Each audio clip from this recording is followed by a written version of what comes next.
안녕하세요. 배역대 쇼핑몰 만나는 천억대의 야망 머니 컨텐츠 조얼입니다. 유니콘 브랜드 만들기 중에서 정말 중요한 개념 컨텐츠 밸류체인에 대해서 오늘 한번 이야기를 해보도록 하겠습니다.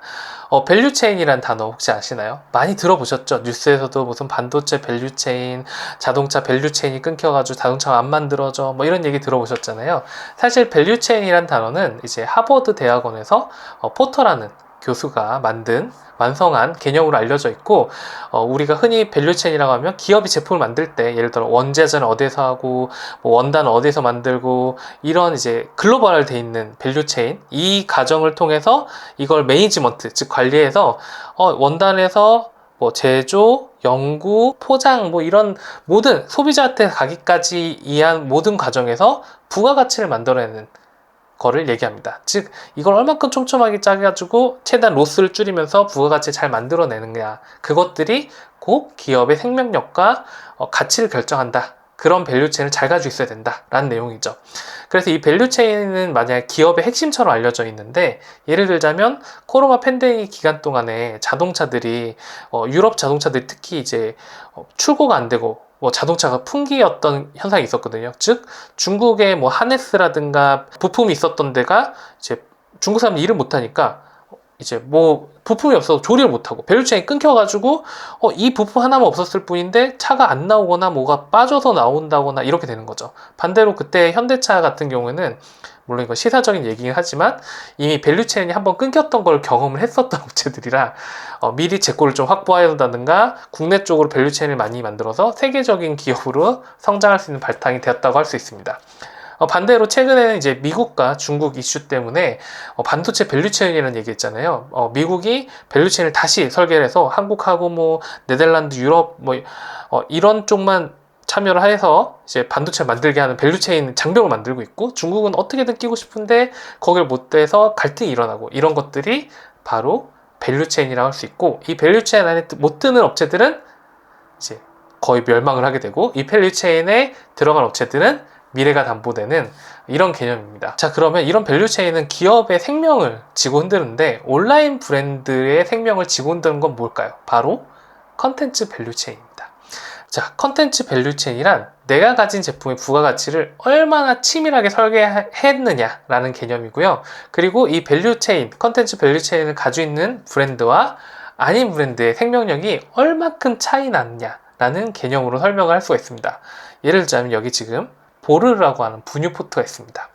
5월 30일 기준으로 해가지고 가격이 무려 95,000원이고요. 후기 보시면 67,000개 후기가 있을 정도로 이 분유 포트는요, 컨텐츠 밸류체인이 가장 완벽한 제품 중에 하나입니다. 우리가 흔히 포트라고 하면 어떤 게 떠오르시나요? 바로 전기 주전자, 즉 전기로 물을 뻘뻘뻘 끓이는 걸 포트라고 하잖아요. 이 포트는 사실 시중에서도 그냥 뭐 노브랜드 이런 데 가거나 온라인 검색만 해도 만원대, 2만원대 제품이 넘치는 알 정도로 굉장히 흔하고 값싸고 경쟁이 치열한 제품입니다. 자, 이런 포트에 컨텐츠 밸류체인을 만들려고 하면 어떻게 될까요? 즉 컨텐츠를 받아내는 타겟을 먼저 고민하겠죠. 타겟을 지정을 합니다. 즉 엄마 중에서도 지금 분유를 타는 타겟이 나옵니다. 즉 엄마 그리고 분유라는 집중된 타겟을 찝음으로써 밸류체인의 첫 꼭지가 만들어지는데요. 예를 들어 가지고 그냥 포트보다는 분유를 타는 엄마들은 좀 더 신중하고 좀 더 기능이 나한테 맞춰지거나, 혹은 내 불안한 마음, 내가 처음 엄마가 됐으니까, 혹은 내가 너무 생활이 피곤하니까 내 편의를 도와줄 수 있는 제품을 찾겠죠. 그런 제품이면은 더 많은 부가가치를 낼 겁니다. 즉 이 타겟을 잡는 게 바로 밸류체인의 첫 꼭지를 만드는 거고요. 물론 타겟만 태분하는 걸 밸류체인이라고 할 수 있느냐? 그건 아닙니다. 계속 이어져야죠. 타겟에서 기능으로 이 밸류체인은 이어집니다. 분유포트는 쿨링팬이라는 게 달려있는데, 보통 엄마들이 이제 100도씨를 끓인 다음에 분유를 맞추려고 40도까지 이제 물을 낮춘단 말이에요. 그러면 그 시간 동안 하염없이 기다리거나 찬물을 막 섞어가면서 내가 데이기도 하고 이렇게 점 찍어보면서 이렇게 입을 대보기도 하는 수많은 시행착오를 겪게 되는데, 이 시간을 조금이라도 줄이기 위해서 이 보르는 쿨링팬이라는 기능을 장착을 해놨습니다. 즉 타겟의 니즈에서 컨텐츠를 발견해내고 그 컨텐츠를 다룰 만한 기능까지 밸류체인을 이어가는 거죠. 그리고 또 보시면 무드등도 나와요. 이렇게 딱 들면 무드등이 나와서 보통 아기가 깨지 않도록, 혹은 내가 좀 조용한 불빛이 있는 걸 좋아하는데 그런 무드등이나 이런 소재들도 고객이 원하는 컨텐츠 기반으로 기능을 업데이트를 했기 때문에 이 제품은 굉장히 차별화된 제품으로 고객한테 다가갈 수밖에 없는 거죠. 즉, 이 제품의 가치는 다른 업체가 따라올 수 없는 가치라고 느껴질 수밖에 없는 겁니다. 그런데 더 이어져야 되죠. 가장 핵심적인 건 뭘까요? 바로 보르르라고 하는 후킹 네이밍입니다. 이 보르르라고 하는 후킹 네이밍을 그냥 무슨 전기 포트, 분유 포트, H2 뭐 이런 식의 네이밍이 아니라 보르르라는 이름을 정하고 고객이 혹할 수 있는 이름을 정한 다음에 거기에다 패키지마다 그런 후킹 네이밍을 딱 박아 넣는 순간 타겟과 기능, 브랜드 패키징까지 독보적인 밸류 체인이 완성돼서 굉장히 1, 2만 원대 포트보다는 훨씬 비싼 가격이지만 아주 명확한 이 타겟들이 보기에는 대처할 수 없는 가치를 가진 제품으로 보이고, 그 결과가 압도적인 1위를 만들 수 있는 거죠. 그래서 이 컨텐츠 밸류 체인의 핵심은 우리가 지정하는 타겟의 불안감, 니즈를 얼마나 집중적으로 파고들었느냐로 만들어집니다. 그 불안감과 니즈를 기능과 혹은 네이밍까지, 패키징까지 잘 만들고, 그리고 그것을 압도적인 상세 페이지 컨텐츠까지 풀었을 때 이 밸류 체인은 완성이 되죠.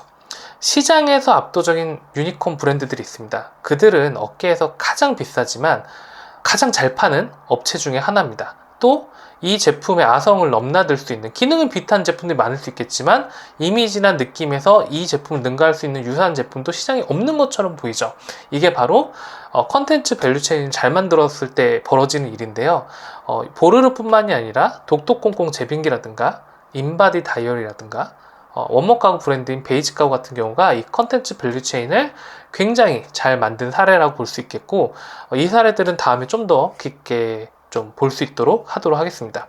자, 여기에서 질문. 유니콘 브랜드를 만들고 싶으신가요? 이 브랜드 하나로 가업을 살리고 회사를 살리고 오랜 기간 동안 이 카테고리에서 최상위권 강자로 남고 싶으신가요? 그렇다면 당신의 지금 브랜드에 컨텐츠 밸류 체인이 있는가 한번 고민해 보시길 바라겠습니다. 감사합니다.